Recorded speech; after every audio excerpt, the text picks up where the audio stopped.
In today's video, I'm going to teach you how to use clipping masks in Affinity Designer. A clipping mask lets you use a shape to reveal only part of an image, which is perfect for creating polished thumbnails, profile cutouts, and clean, geometric crops without permanently altering your artwork. Start by opening the Affinity Designer app on your computer. Make sure you have a document open with an image on the canvas so you can see the effect clearly. If you already have an image placed, you're ready to go. The process is non-destructive, so you can experiment without worrying about losing your original. Look to the toolbar on the left and click the Shape tool.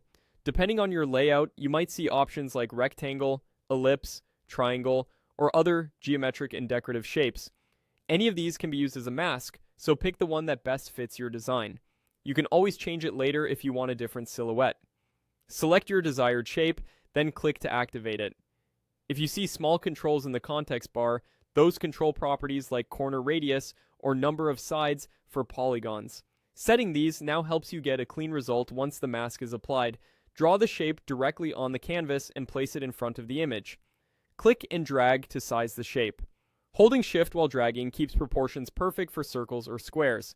Use the Move tool to position the shape so it frames the exact part of the image you want to show.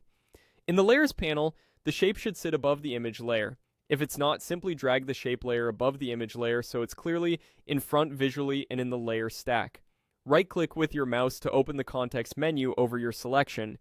If you're using a trackpad, a two-finger click works the same, and on some keyboards, a control click will open the same menu.